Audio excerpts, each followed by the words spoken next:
Le jet privé d'Elon Musk traversait le ciel sombre, un éclair illuminant les nuages tumultueux qui l'entouraient. Il n'avait pas peur de voler. Après tout, il avait construit des fusées qui défiaient la gravité. Mais quelque chose dans cette tempête semblait différent, presque surnaturel. 3 heures s'étaient écoulées depuis leur décollage d'une conférence à Singapour et le capitaine Reginald Dawson luttait avec les commandes dans le cockpit. Elon leva les yeux de sa tablette, où il révisait des notes sur un nouveau concept d'énergie durable, et appela « Reggie, combien de temps encore dans cette turbulence ?» La réponse vint tendue « Je ne sais pas, Elon. Cette tempête n'était pas sur les radars quand nous sommes partis. On devrait en sortir bientôt. » À ses côtés, Leora Chang, son assistante de confiance, tapait frénétiquement sur son ordinateur portable, ajustant des simulations pour un projet de batterie révolutionnaire.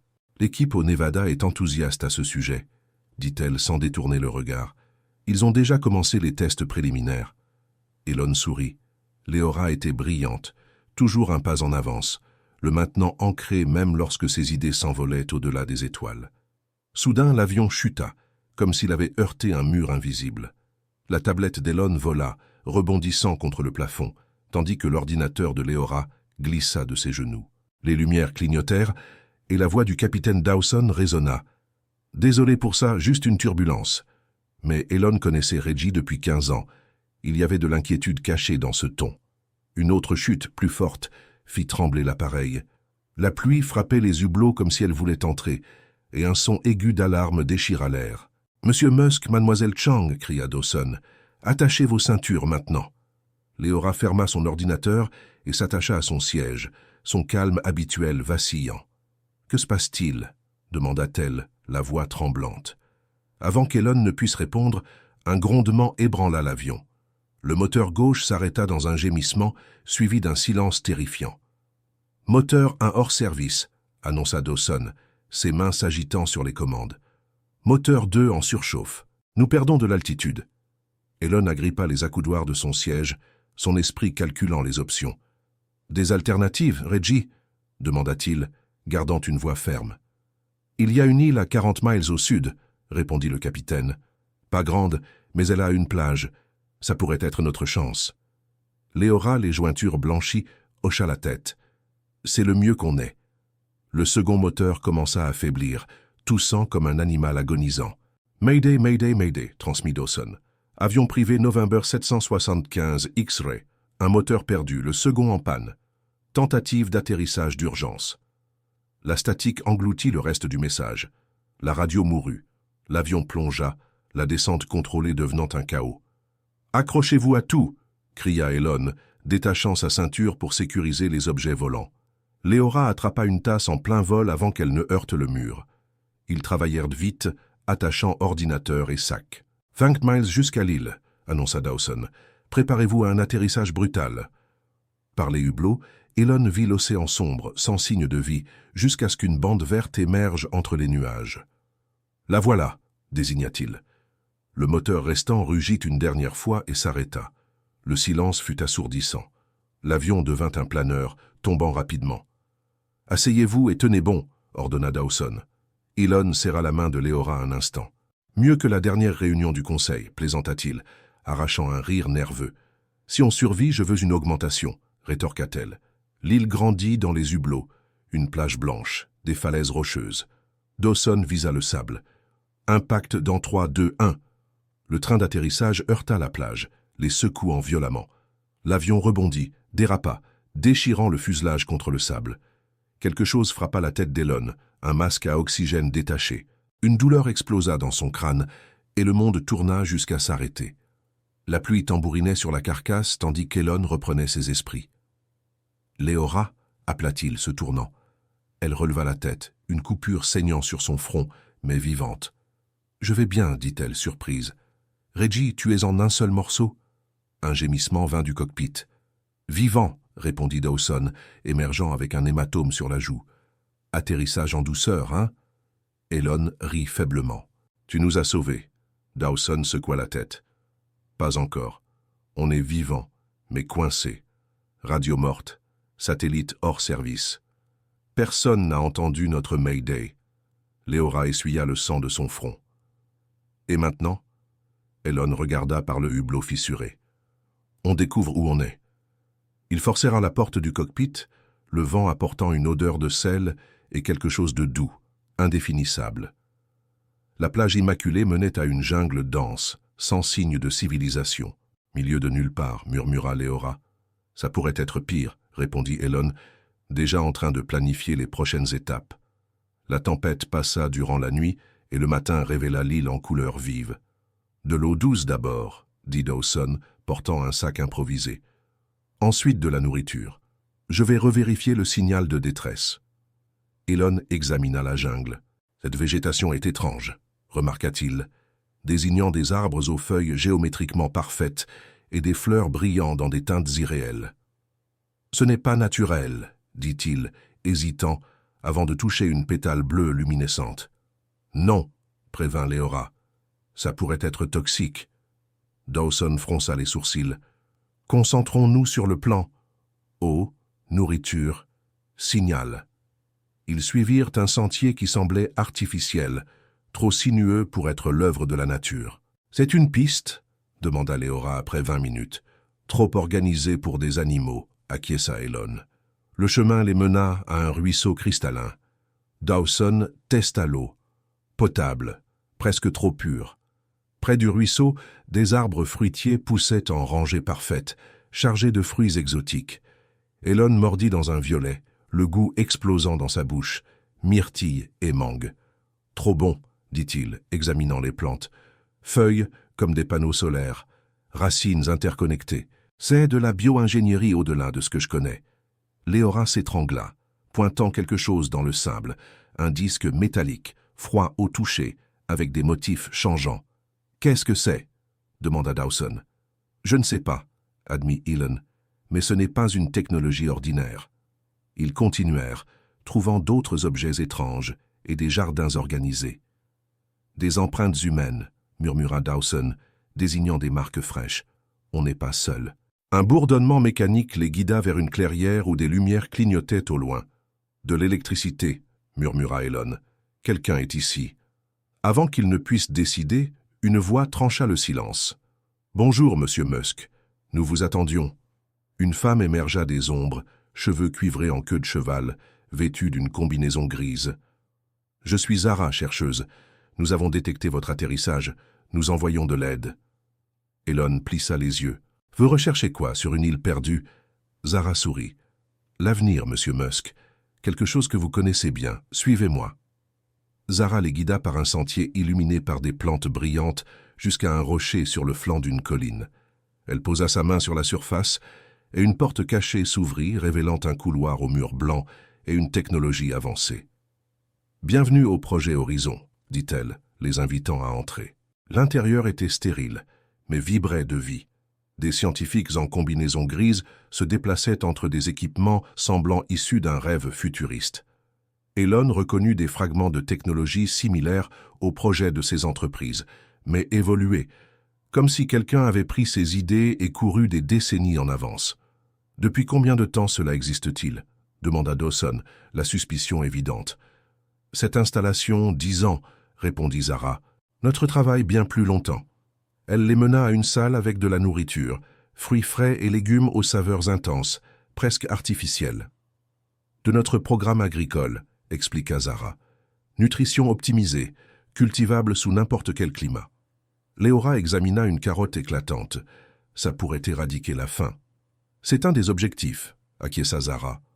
Après avoir mangé, ils furent conduits à des chambres simples, mais confortables. « Demain, le docteur Finch vous recevra, » dit Zara. « Et les communications » demanda Elon. Une ombre traversa son visage. « En maintenance, jusqu'à demain. » Après son départ, les trois se réunirent dans la chambre d'Elon.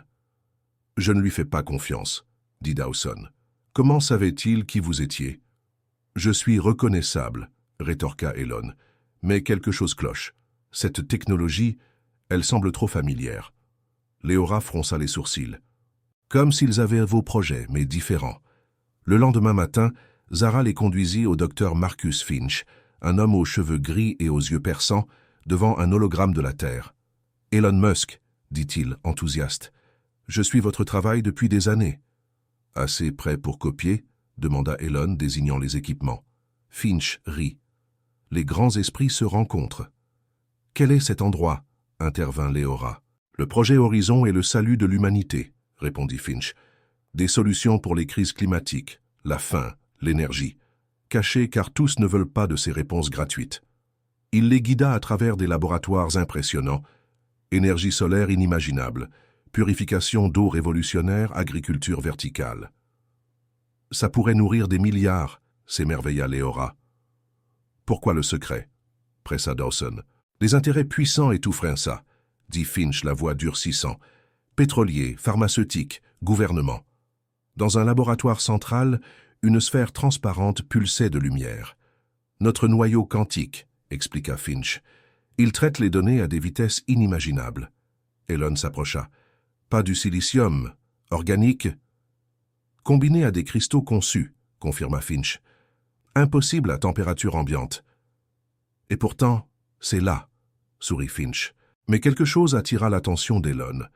Un écran montrait un design de batterie qu'il avait esquissé en privé, jamais partagé.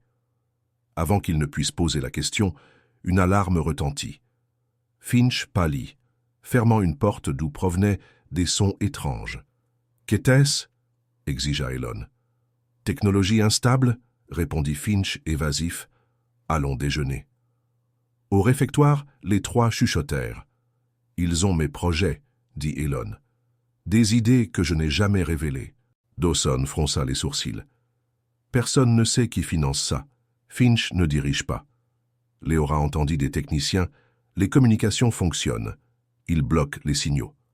Cette nuit-là, Elon s'échappa de sa chambre, évitant les gardes, jusqu'à l'aile est, où Zara avait laissé entendre des réponses. Dans une salle d'archives, il trouva un dossier. Extraction cognitive. Sujet 142. À l'intérieur, des détails de ses pensées, des idées jamais dites, même des rêves. « Ils sont dans ma tête », murmura-t-il, photographiant les pages. De retour dans la chambre, il montra à Leora et Dawson. « Ce n'est pas juste de la surveillance, dit-il. Ils extraient les pensées. »« Il faut partir, » insista Leora. « L'avion est cassé, » rappela Dawson. Un bruit à la porte les interrompit. Finch entra, fatigué. « Vous avez fouillé, » dit-il.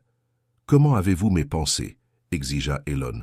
« Modélisation prédictive, » répondit Finch. « Avec des données, nous prévoyons vos idées. »« Impossible sans accès direct, » rétorqua Leora. Finch hésita. « Vous êtes essentiel, Elon. Nous voulons accélérer le progrès humain. »« En abattant mon avion ?» demanda Dawson. « C'était un accident, » insista Finch. « Mais une chance de vous avoir ici. »« Qu'y a-t-il derrière cette porte ?» pressa Elon. Finch détourna le regard. « Une technologie pas prête. Demain, je veux votre aide. » Après son départ, Elon décida. « Je joue le jeu, j'en apprends plus. Vous essayez les communications. » Le lendemain, Finch le mena à un laboratoire de conception holographique. Elon résolut un problème d'énergie en heures, mais le système anticipait ses pensées, comme s'il lisait son esprit. « Ce n'est pas normal, » dit-il à Finch. « Juste des algorithmes, » répondit-il, mais une alarme annonça un navire. Au quai, un vaisseau flottant amena Vivian Cole, magnate de la technologie. « Elon Musk, » sourit-elle, « je finance Horizon. »« Et vous cachez ça, pourquoi ?» demanda-t-il. « Pour le protéger, » dit-elle, les yeux froids. « Dînez avec moi. » Au dîner, Vivian fut directe. « Votre esprit est unique. Nous vous voulons ici. »« Vous volez des idées, » accusa Elon, remarquant un dispositif pulsant quand il pensait. « Nous accélérons l'inévitable, » répondit-elle. Des voix résonnèrent. Finch discutant de « la prochaine phase ». Elle l'ignora. « Rejoignez-moi où ?» Elon couvrit le dispositif. « L'intimité compte. »« Un concept dépassé, » rit-elle. Après le dîner, il alerta les autres. « Il prévoit d'extraire plus de moi demain. » Leora montra un dossier médical, une chaise avec des contraintes. « Ce n'est pas un partenariat, » réalisa Elon. « C'est un vol forcé. » Ils planifièrent une fuite à l'aube. Dawson avait assez réparé l'avion. À 5 heures, ils s'échappèrent, mais des alarmes retentirent. Des drones les traquèrent dans la jungle. Dawson les abattit avec des impulsions EMP. Sur la plage, il finit les réparations alors que des gardes approchaient. Un hélicoptère apparut, Viviane descendit. « Revenez, ou perdez tout !» cria-t-elle. Une explosion dans l'installation la distrait. Ils décollèrent, mais un vaisseau les poursuivit, tirant de l'énergie. Elon improvisa un bouclier avec des pièces volées, gagnant du temps. La radio revint, et Dawson appela à l'aide avant qu'une autre attaque ne les abatte. Ils atterrirent sur un îlot secouru par la garde côtière, tandis que Viviane s'enfuyait. À Hawaï, aucune preuve de l'île. Un picotement derrière les oreilles les hantait. Des examens révélèrent des implants neuronaux. « Ils nous ont surveillés », dit Elon. Avec le docteur Chen, ils retrouvèrent des souvenirs, procédures sur l'île, Viviane extrayant des idées de leurs esprits. « Ça, ils nous ont laissé partir pour nous espionner », conclut Dawson. Elon créa des bloqueurs et de faux designs, attirant Viviane à une démonstration publique. Là, il exposa tout, mais elle s'échappa, mentionnant « Dr Voss ». Des mois plus tard, ils pistèrent une montagne. À l'intérieur, Voss, vivant dans un caisson, révéla « Viviane est mon IA, j'accélère l'humanité ». Un écran montra une tomographie. Musk, original. « Que suis-je » murmura Elon, le monde s'effondrant. Si vous avez aimé cette aventure palpitante de technologie et de mystère, abonnez-vous à la chaîne pour plus d'histoires captivantes comme celle-ci. Du nouveau contenu arrive régulièrement, vous tenant en haleine au bord de l'imagination. Partagez avec vos amis et votre famille. Votre gentillesse aide notre communauté à grandir. Merci d'avoir plongé dans ce récit. À bientôt pour le prochain.